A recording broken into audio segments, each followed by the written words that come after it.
Hey DCC, and welcome to another edition of Morning Coffee. One of my favorite authors and kind of one of my heroes in the faith is a guy by the name of N.T. Wright. And I had the privilege when I worked for Logos Bible Software to meet with him. Man, if you go to YouTube and you just type N.T. Wright, there's probably hundreds of sermons and lessons and videos of him, and it would be great for you to you would be blessed to hear his teaching and stuff like that. And if you have a chance to go to Amazon or get any book, I can recommend almost every single one of his books. If you find books that are written by Tom Wright, that means that he kind of wrote it for a little bit of putting the cookies on the bottom shelf, right? So it won't be hard to understand. And so it's kind of accessible for everyone. You get into his N.T. Wright books, they're going to be, they're going to make your head think a little bit. But he wrote a book that was accessible for everybody that was called Simply Christian. And I believe that HarperCollins, publisher, had gone to him and asked him, they were looking at the book, from years and years and years ago called Mere Christianity and how it had influenced millions of people. And they're like, there's some parts of Mere Christianity that are just dated. And while it's a great book and we can take truth from it, we would like to see you write a book that could kind of speak to our generation and to these young generations that is as impactful as Mere Christianity. So I know that Tom took a while to write it. I think even 5 years he was noodling on it before HarperCollins was like, "Hey, we contracted this book. You need to get it done." But if you can go out and read Simply Christian, it is amazing. But there's this thing that N.T. Wright says, and I wrote it down because I thought it was such a great quote, and then I want to unpack it a little bit. But it talks about how the Christian life, this simple Christian, he's trying to dispense out something that we all can bite into, that we can all grasp, that we can all take away and get, and it's not too hard to understand, or it's not too ambiguous where it doesn't really mean anything. But N.T. Wright says, the God who made the world is remaking the world. He launched that remaking of the world in Jesus, defeating every single thing that destroys God's purposes. And now he wants you to be part of this new world.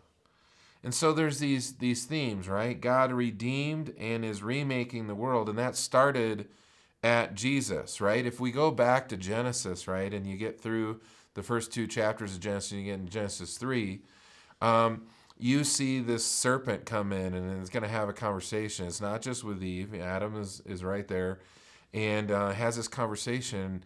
And that lie is the same lie that's been told to all of us, right? In other words, he wanted you to believe a lie about God, which then makes you believe a lie about yourself, which then makes you believe a lie about others.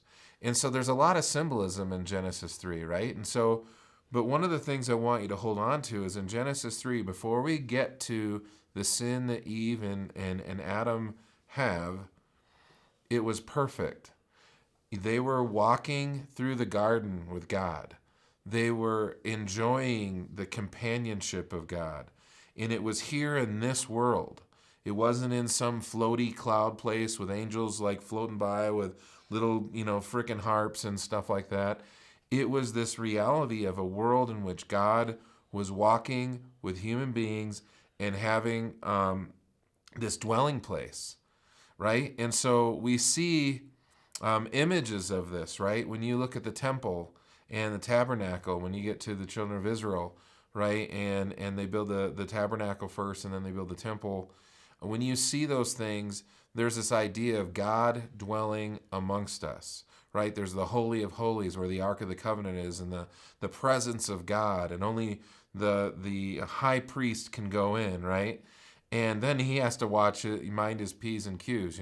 Tradition tells us that he had little, bells and different things attached to his garments, because if he walked in there in the presence of God and did the wrong thing, he could be struck dead and you wouldn't know. So if they stopped hearing the little jingle jangle, then knew they had to kind of, appoint a new high priest, and they had to drag his, carcass out of there.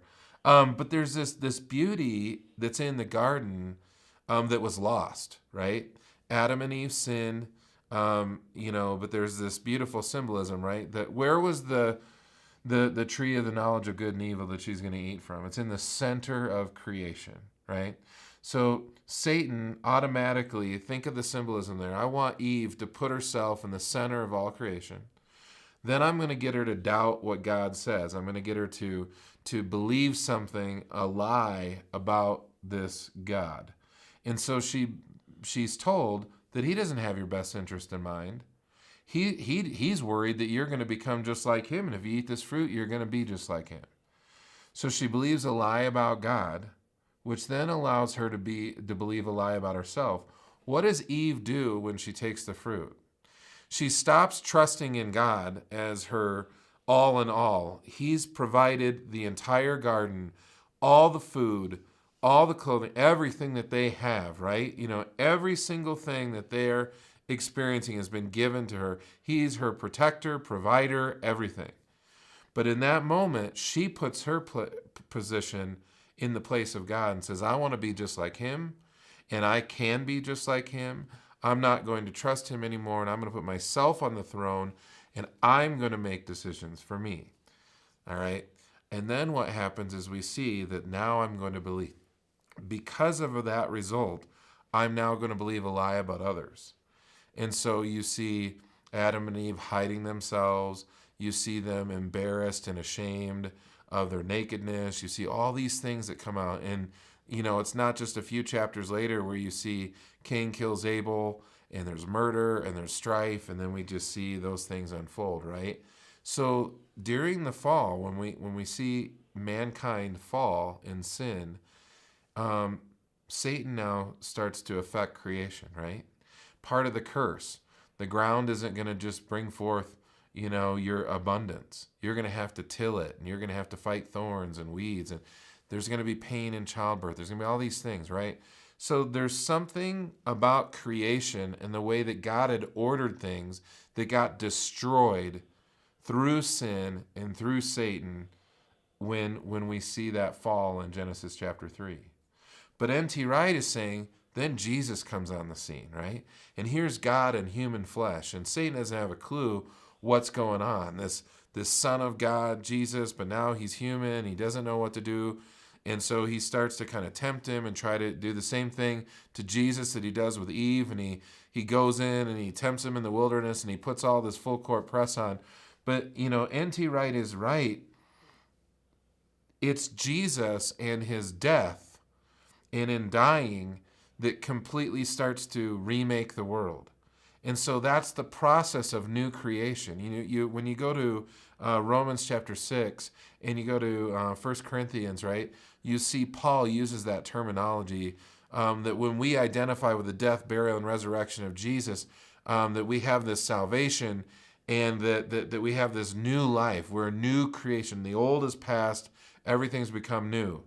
And so there's a sense in which when Jesus does that and he dies, that the world is now getting remade.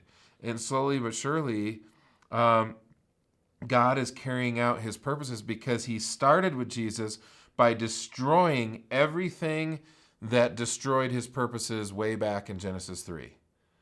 He defeats sin.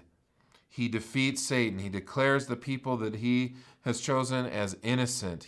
They're justified. They're saved. They're just as if they haven't sinned. They're without sin because of the blood of Jesus Christ. And so all those things that were lost in Genesis 3 are now starting to be destroyed and found again and restored. So there's this remaking that's going on. And so God is redeeming and remaking the world, starting at Jesus. And the biggest thing is he wants you to be a part of it. And the reason why I'm bringing this up, and I don't want to go too deep and, tweak your noodle too much, but one of the things that I really want you to think about is, what that's a call to. Well, I don't know about you, but when I grew up in church, there was all this emphasis on the future.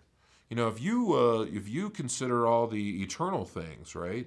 Peter, as a young person, you need to consider all the eternal things and lay up treasures in heaven and do all the and it was all heavenly, heaven, right?